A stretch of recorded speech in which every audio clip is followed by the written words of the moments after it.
Assalamualaikum warahmatullahi wabarakatuh. Perkenalkan, nama saya Maiz Akbar Velayati dengan nomor NIM 4524091090. Saya dari Fakultas Psikologi Universitas Bosowa. Pada kesempatan ini, saya akan membawakan materi tentang ruang lingkup filsafat ilmu untuk memenuhi tugas saya dari matkul filsafat ilmu dan logika. Tanpa berlama-lama lagi, mari kita bahas materinya. Ruang lingkup filsafat ilmu. Ruang lingkup filsafat ilmu dibagi menjadi 3, yaitu A. Ilmu sebagai objek kajian filsafat, B. Pengertian filsafat ilmu, dan C. Tujuan filsafat ilmu.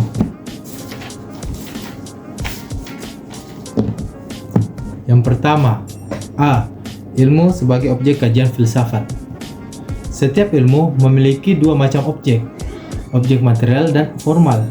Objek material adalah sesuatu yang dijadikan sasaran penyelidikan, contohnya tubuh manusia untuk objek material ilmu kedokteran, dan objek formalnya adalah metode untuk memahami objek material tersebut, seperti pendekatan induktif dan deduktif. Begitupun filsafat, sebagai proses berpikir yang sistematis dan radikal, juga memiliki objek material dan formal. Objek material filsafat adalah segala yang ada mencakup yang tampak dan tidak tampak.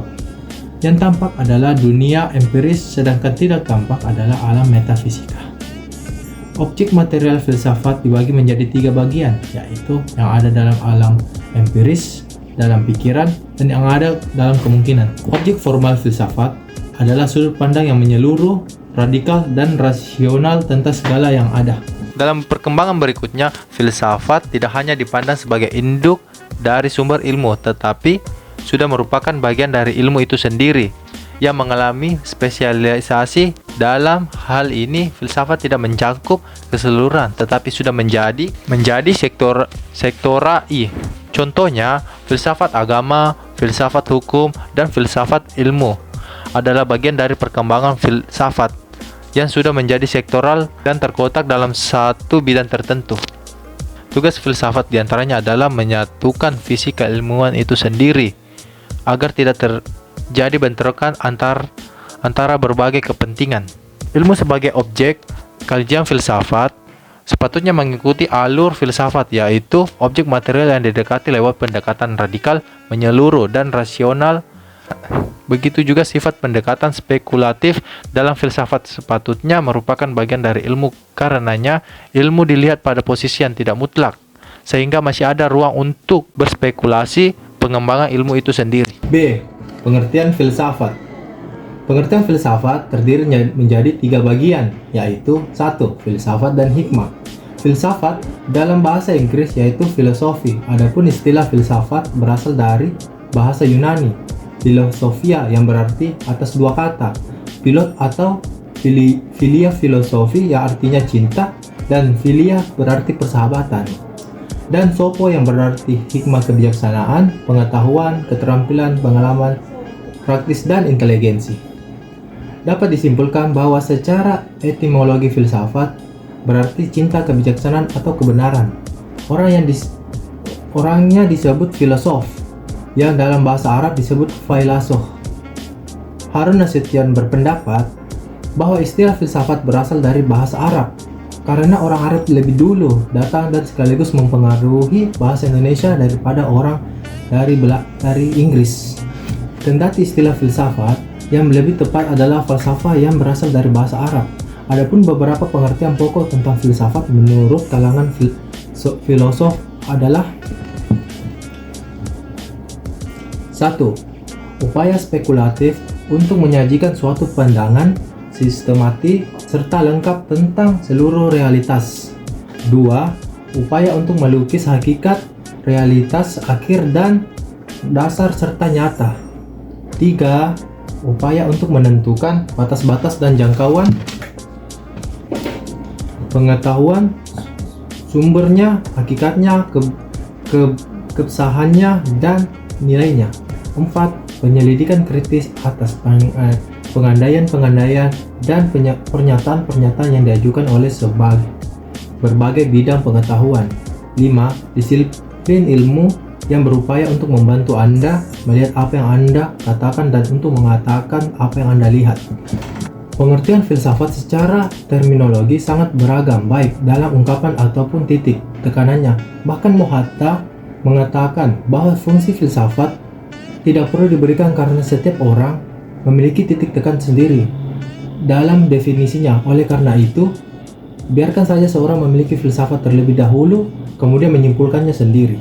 Pythagoras 497 sampai 572 sebelum Masehi adalah filosof yang pertama kali menggunakan kata filsafat dan mengemukakan bahwa manusia dapat dibagi ke dalam tiga tipe, terutama mereka yang mencintai kesenangan, kedua mereka yang mencintai kegiatan, dan yang terakhir mereka mencintai kebijaksanaan. Platon 347 sampai 427 sebelum Masehi mengatakan bahwa objek filsafat adalah penemuan kenyataan atau kebenaran absolut lewat dialektika. Sementara itu Aristoteles 332 sampai 384 sebelum Masehi, tokoh utama filsafat, mengatakan bahwa filsafat menyelidiki dan asas segala terdapat dari wujud. Al-Farabi, seorang filosof Muslim terbesar sebelum Ibnu Sina, berkata filsafat ialah ilmu tentang alam yang mawujud dan bertujuan menyelidiki hakikatnya yang sebenarnya. Ibnu Rushd berpendapat bahwa filsafat atau hikmah merupakan pengetahuan contoh yang perlu dikaji oleh manusia karena dia dikurniai akal. Immanuel Kant mengatakan bahwa filsafat itu ilmu dasar segala pengetahuan yang mencakup dalamnya 4 persoalan, yaitu 1. Apakah yang dapat kita ketahui dapat dijawab oleh metafisika? 2. Apa yang boleh kita kerjakan dapat dijawab oleh etika ataupun norma? 3. Sampai di manakah pengharapan kita dapat dijawab dengan agama? 4. Apakah yang dinamakan manusia dijawab oleh antropolog. Sultan Takdir Alis Jabana pernah berpendapat bahwa filsafat adalah berpikir dengan insaf. Apa yang dimaksud berpikir dengan insaf? Yang dimaksud dengan insaf adalah berpikir dengan teliti menurut aturan yang pasti. Sementara itu, Daeng Home Bulan, seorang filosof dari dunia timur, mendefinisikan filsafat adalah pikiran yang sistematis dan refleksi tentang hidup. Filsafat juga didefinisikan oleh Haji Khamir sama sebagai pengetahuan metodis, sistematis, dan koheren tentang seluruh kenyataan. Sedangkan Harun Nasution mengatakan bahwa filsafat itu adalah berpikir menurut tata tertib atau logika dengan bebas, atau dengan kata lain tidak terikat pada tradisi dogma dan agama dengan sedalam-dalamnya sehingga sampai ke dasar persoalan. Adapun dalam pandangan Sidi Gagal, filsafat adalah berpikir secara mendalam.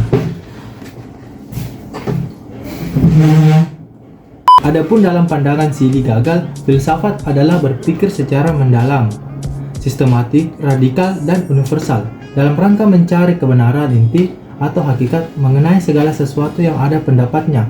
Ini kemudian memperlihatkan adanya 3 ciri pokok dalam filsafat, yaitu 1. Adanya unsur berpikir, dalam hal ini menggunakan akal. 2. Adanya unsur tujuan yang ingin dicapai melalui berpikir tersebut. 3. Adanya unsur ciri yang terdapat dalam pikiran tersebut, yaitu mendalam. Telah disebutkan tadi bahwa salah satu makna filsafat adalah mengutamakan dan mencintai hikmah secara terminologi, yaitu ungkapan apa pemikiran yang sesuai dengan kebenaran suatu pendapat yang valid. Ibnu Munzir, penulis kamus standar dalam bahasa Arab, menjelaskan bahwa istilah hikmah berarti terhindar dari kerusakan dan kezaliman karena hikmah adalah ilmu yang sempurna dan manfaat. Berbeda dengan Al-Hujur Jani, dalam mendefinisikan kata hikmah adalah ilmu yang mempelajari segala sesuatu yang ada menurut kadar kelompok manusia. Kemudian Ibnu Sina mengartikan kata hikmah adalah ia mencari kesempurnaan diri manusia dengan menggambarkan segala urusan dan membenarkan segala hakikat baik yang bersifat teori maupun praktik menurut kadar kemampuan manusia. Rumusan tersebut mengisyaratkan bahwa hikmah sebagai paradigma keilmuan mempunyai 3 unsur utama, yaitu 1. Masalah, 2. Fakta dan data. 3. Analisis ilmu dengan teori. Adapun pendapat dari Al-Syabani mengatakan bahwa filsafat bukanlah hikmah itu sendiri, melainkan cinta terhadap hikmah dan berusaha mendapatkannya dan mencari sikap positif terhadapnya. Selanjutnya ia menambahkan bahwa filsafat dapat pula berarti mencari hakikat di sesuatu atau berusaha menautkan sebab dan akibat serta berusaha menginterpretasikan pengalaman-pengalaman manusia. 2. Pengertian ilmu. Ilmu berasal dari bahasa Arab yang berarti mengerti, memahami benar-benar. Jadi, pengertian ilmu yang terdapat dalam Kamus Bahasa Indonesia adalah pengetahuan tentang suatu bidang yang disusun oleh sistematis menurut metode-metode tertentu yang dapat digunakan untuk menerangkan gejala-gejala tertentu di bidang pengetahuan. Adapun beberapa ciri-ciri utama ilmu menurut terminologi yaitu 1. Ilmu adalah sebagian pengetahuan bersifat koheren, empiris, sistematis, dapat diukur dan dibuktikan. 2. Berbeda dengan pengetahuan, ilmu tidak pernah mengartikan kepingan pengetahuan satu putusan tersendiri. Sebaliknya, ilmu menandakan seluruh kesatuan ide yang mengacu ke objek yang sama dan saling berkaitan secara logis. Prinsip-prinsip objek dan hubungan-hubungannya yang tercermin dalam kaitan-kaitan logis yang dapat dilihat dengan jelas. Bahwa prinsip-prinsip metafisis objek menyingkapkan dirinya sendiri kepada kita dalam prosedur ilmu secara lamban, didasarkan pada sifat khusus intelek kita yang tidak dapat dicirikan oleh visi rohani terhadap realitas tetapi oleh berpikir. 3. Ilmu tidak memerlukan kepastian lengkap berkenaan dengan masing-masing penalaran perorangan sebab ilmu dapat memuat di dalamnya diri sendiri, hipotesis dan teori-teori yang belum sepenuhnya dimantapkan. 4. Di pihak lain yang seringkali berkaitan dengan konsep ilmu adalah ide bahwa metode-metode yang berhasil dan hasil-hasil yang terbukti pada dasarnya harus terbuka kepada semua pencari ilmu. Rupanya baik untuk tidak memasukkan persyaratan ini dalam definisi ilmu karena objektivitas ilmu dan kesamaan hakiki daya persyaratan ini pada umumnya terjamin. 5. Ciri hakiki lainnya dari ilmu ialah metodologi. Sebab kaitan logis yang dicari ilmu tidak dicapai dengan penggabungan tidak teratur dan tidak terarah dari banyak pengamatan dan ide yang terpisah-pisah. Sebaliknya, ilmu menurut pengamatan dan berpikir metodis tertata rapi. 6. Kesatuan setiap ilmu bersumber di dalam kesatuan objeknya. Teori skolastik mengenai ilmu membuat pembedaan antara objek konkret yang disimak ilmu. Sedangkan yang belakangan adalah aspek khusus atau sudut pandang terhadap objek material. Yang mencirikan setiap ilmu adalah objek formalnya. Sementara objek material yang sama dapat dikaji oleh banyak ilmu lain. Adapun beberapa ciri-ciri utama ilmu menurut para ahli, diantaranya Muhammad Hatta mendefinisikan ilmu adalah pengetahuan yang teratur tentang pekerjaan hukum kausal dalam suatu golongan masalah yang sama tabiatnya. Ralph Ross dan Ernest van der Haag mengatakan ilmu adalah yang empiris, rasional, umum, sistematik, dan keempatnya serentak. Karl Pearson mengatakan ilmu adalah lukisan atau keterangan yang komprehensif dan konsisten tentang fakta pengalaman dengan istilah yang sederhana. Ashley Montagu, guru besar antropolog di Rutgers University, menyimpulkan bahwa ilmu adalah pengetahuan yang disusun dalam satu sistem yang berasal dari pengamatan, studi, dan percobaan untuk menentukan hakikat prinsip tentang hal yang sedang dikaji. Harsojo, guru besar antropolog di Universitas Pajajaran, menerangkan bahwa ilmu adalah merupakan akumulasi pengetahuan dan sistematika. 2. Suatu pendekatan atau metode pendekatan terhadap seluruh dunia empiris, yaitu dunia yang terikat oleh faktor ruang dan waktu, dunia yang pada prinsipnya dapat diamati oleh panca indera manusia. 3. Suatu cara menganalisis yang mengizinkan kepada ahli-ahlinya untuk menyatakan suatu proposi dalam bentuk jika, maka. Dari keterangan para ahli tentang ilmu di atas, kita dapat menyimpulkan bahwa ilmu adalah sebagian pengetahuan yang mempunyai ciri tanda syarat tertentu, yaitu sistematik, rasional, empiris, universal, objektif, dapat diukur, terbuka, dan kumulatif. Kemudian adapun perbedaan antara ilmu dan pengetahuan. Ilmu adalah bagian dari pengetahuan yang terklasifikasi sistem dan terukur, serta dapat dibuktikan kebenarannya secara empiris tersusun baik mengenai metafisik maupun fisik. 3. Persamaan dan perbedaan filsafat ilmu. Persamaan filsafat dan ilmu adalah sebagai berikut. 1. Keduanya mencari rumusan yang sebaik-baiknya, menyelidiki objeknya selengkap-lengkapnya sampai ke akar-akarnya. 2. Keduanya memberikan pengertian mengenai hubungan atau koheren yang ada di antara kejadian-kejadian yang kita alami dan mencoba menunjukkan sebab-sebabnya.